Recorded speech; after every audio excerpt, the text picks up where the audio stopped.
Hi everyone, this is Grace of GB Maltese, and I hope you are doing fine and frogs here.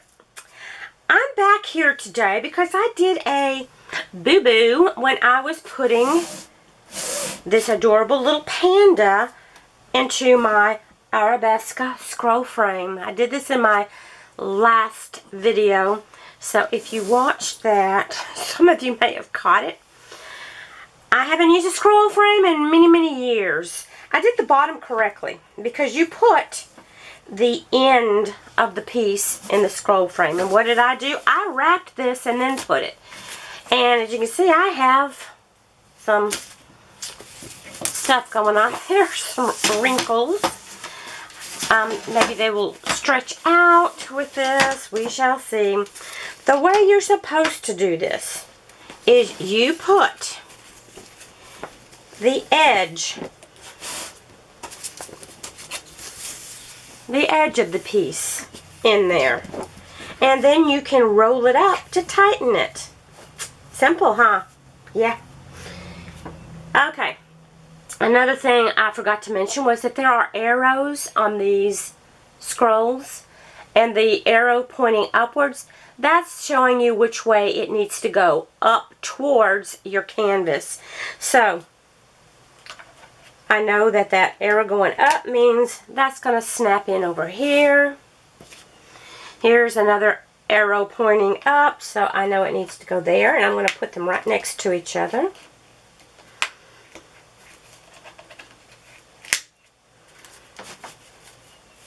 Oops. I'll let that kind of roll a little. Well, you know what I'm going to do? I'm going to tighten these ends for right now so it doesn't move, because it's so easy to tighten and loosen. So that way I won't have trouble putting this in there. Okay, here we go.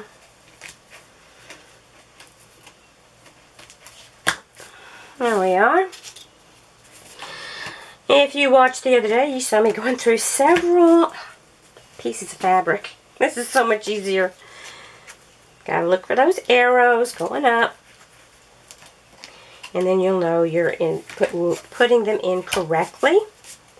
Yeah, much easier.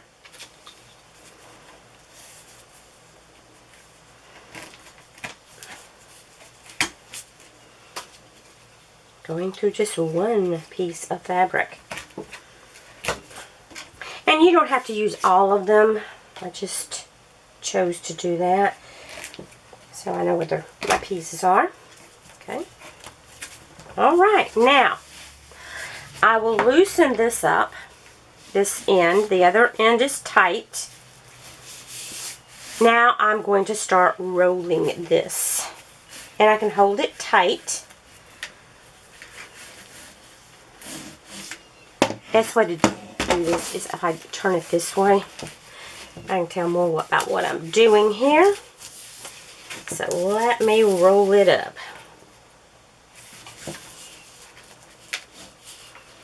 Need to, this end tightened a little. That's what happened. So I'm going to roll it on these bars till I get it pretty tight. That's pretty tight there. Now I'm going to tighten each end. This end turns that direction. The opposite end will turn in the opposite direction to tighten it. Now, another thing I'm going to do is I'm going to, well, I'll go back later and I'm going to tighten this end. I'll have to loosen that up a little bit, and that way I can pull it back down. But now you see how it works, and then you can move it up and down easily, tightening and loosening these pieces. And that is how the Arabeska scroll frames works. So yeah, now it's nice and tight in there. Sorry for what happened before. Sometimes I don't know where my mind goes. I just happened to be talking to my friend, and we were talking about it, and she said, well, I did my like this, and I'm like, oh my gosh, I showed them wrong. I'm so sorry. But this is the correct way. And I will put the link to this scroll frame down below. You can see I got the large set. I could have two going at the same time. This is the largest setup right here for this. So, I hope that helps you out. Sorry. I'm only human. I love you guys. God bless you. Take care of yourselves. Go have some fun doing some crafting or whatever it is you enjoy doing. And I'll talk to you later. Love you guys. Bye.